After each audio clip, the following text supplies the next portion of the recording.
E a Espanha domina a França, está na final da Copa do Mundo de 2026. Um jogo que até quem estava apostando na Espanha não imaginava que ia ser aquele domínio de jogo que a Espanha propôs hoje. Eu mesmo estava apostando que a França fosse ganhar, mas não ficaria surpreso caso a Espanha ganhasse. Eu fiquei surpreso com como o jogo acabou fluindo.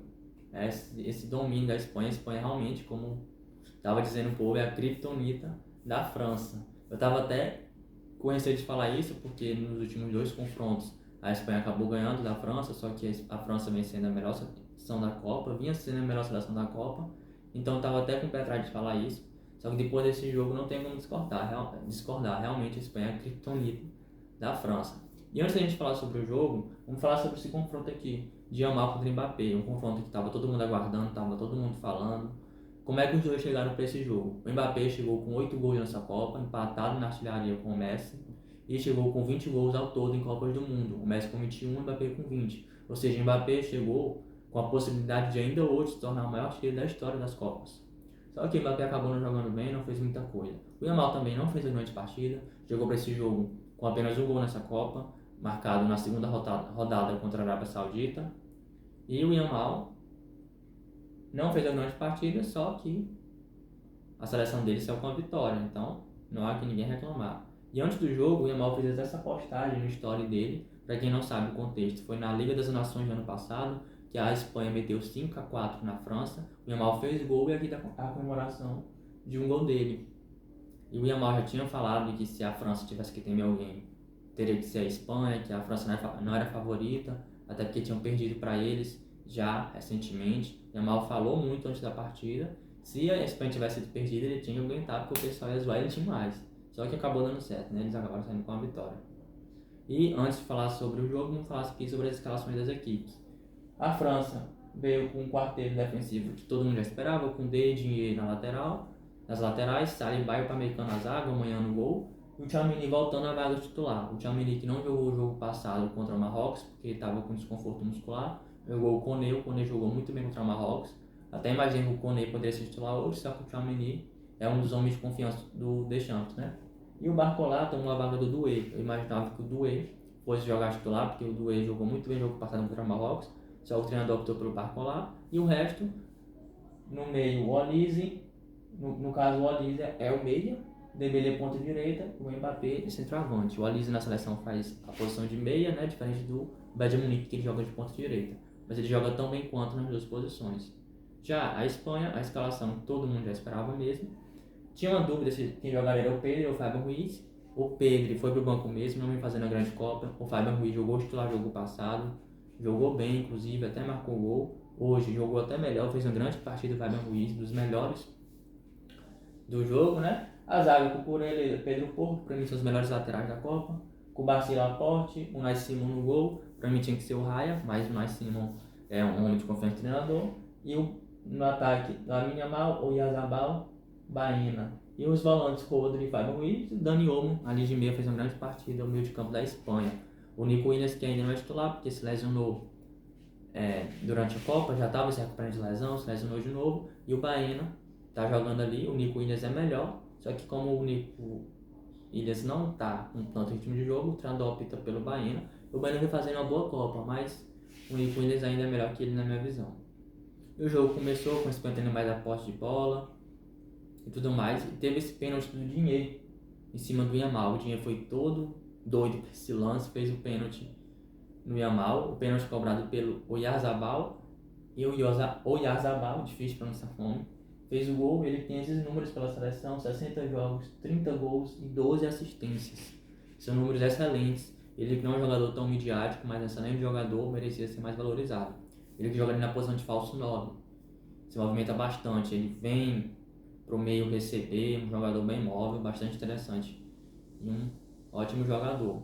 E a Espanha jogando melhor, e para piorar as coisas para a França, o Saliba aos 29 minutos saiu, ele que está com problema crônico na coluna, tanto é que nem todos os treinamentos da França ele acaba treinando junto com a equipe, e precisou sair. Entrou o Lacroix no lugar dele. O Lacroix não entrou mal, mas não teve tanta diferença, porque a França realmente não funcionou coletivamente hoje, não há o que falar. E pouco tempo depois teve essa jogada aqui, a Espanha recuperou a posse de bola, teve uma tabela entre o Yamal e o Dani Olmo. O Yamal cruzou para a área e o Pamecano acabou desviando o chute do Oyarzabal. Então poderia ter terminado o primeiro tempo até com 2-0 para a Espanha. A Espanha superou no jogo e se faz esse 2-0 aí, as coisas vão ficar ainda piores, né? E o Pamecano, talvez o melhor zagueiro da Copa até agora, com certeza vai entrar para a seleção do campeonato. Mas hoje, nem ele deu jeito ali. A Espanha meteu o gol mesmo. E o primeiro tempo acabou 1-0. O primeiro tempo acabou com 55% de posse de bola para a Espanha e 45% da França. A Espanha já era de esperar que ela tivesse mais posse de bola mesmo, trocando mais passes e tudo mais, tendo o domínio do jogo ali. Eu não esperava que ia dominar o jogo, mas acabou acontecendo. E ali aos 57 minutos, o Pedro Porro fez essa tabelinha com o Dani Olmo e fez o gol. Uma bela partida do Pedro Porro, e fazendo a grande Copa. E o Pedro Porro chegou ao seu segundo gol nessa Copa. Ele fez gol contra a Áustria e agora fez mais um gol. Lateral artilheiro ele, né? Ele joga no Tottenham, fez uma grande temporada pelo Tottenham. O Tottenham aqui ia sendo rebaixado, só que ele conseguiu ser um dos destaques da equipe, tanto é que está na Copa. Pouco tempo depois, coisa de 3 minutos depois, o Yamal meteu esse gol aqui, só que foi anulado por impedimento, esse golaço que ele driblou o Digne. O Digne hoje vai ter pesadelo com o Yamal, né? O Digne hoje foi bem abaixo. Vai ter pesadelo com o Yamal. O Yamal hoje não fez a grande partida, mas o Digne nem se fala. E a Espanha continuou jogando melhor. O Olise, aos 73 minutos, foi substituído. Ele que jogou bem mal. O quarteto ofensivo da França hoje não funcionou. Dembélé, Olise, Mbappé, Barcola, o Doué também entrou mal. Não funcionou hoje o quarteto ofensivo da França. O Cherki entrou no lugar dele, fez mais que ele. O Cherki entrou 73 minutos e fez mais que ele, inclusive, vamos falar a verdade. E o Theo Hernandez deu lugar ao Digne. O Theo Hernandez, que é o lateral mais ofensivo, e correu o risco do Yamal deitar. Só que o Yamal acabou não fazendo muita coisa, mesmo com a entrada do Theo Hernandez, que é o lateral mais ofensivo. Inclusive, o primeiro gol que a França sofreu, o Mbaye, jogador do Senegal, deixou o Theo Hernandez no chão. E o Digne tomou a vaga titular e fez uma grande Copa. Foi abaixo hoje, mas não pode deixar de falar, né? O Digne fez uma grande Copa. O Yamal deu essa entrada aqui pouco tempo depois. Aos 75 minutos, o Yamal deu essa entrada forte no Mbappé por trás. Uma entrada que o Yamal poderia ter sido advertido, o cartão amarelo. Era para cartão amarelo, só que o juiz da partida não deu. Inclusive, vamos falar aqui, né? Um juiz fraco essa partida. No início do jogo, o Olise deu uma entrada dura no Rodri, que era para cartão amarelo. O juiz não deu cartão amarelo. Essa entrada aqui também para cartão amarelo, não deram o cartão. Então, um juiz fraco, um juiz para mim não é nível de semifinal de Copa do Mundo. A arbitragem bastante questionável dessa Copa. Jogos, aquela não expulsão do Messi, cartões como esse de hoje não dados. Pelo visto, o problema não é só aqui no Brasil de arbitragem, a gente reclama muito. Pelo visto, o problema é em várias partes do mundo. A arbitragem eu considero fraca dessa Copa. A arbitragem fraca mesmo.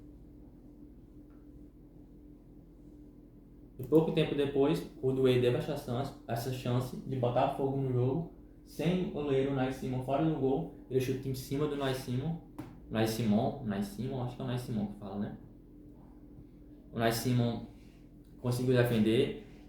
Nos acréscimos, o Cucurella, que fez uma grande partida, o melhor da partida foi o Cucurella, travou esse chute aqui do Mbappé. O Mbappé que, por mais que não estava na noite iluminada, não estava jogando bem, é um jogador perigoso. E o sistema defensivo da França soube marcar ele muito bem. O Cucurella acabou talvez evitando o gol, que estava nos acréscimos. Foi dado 7 minutos de acréscimo.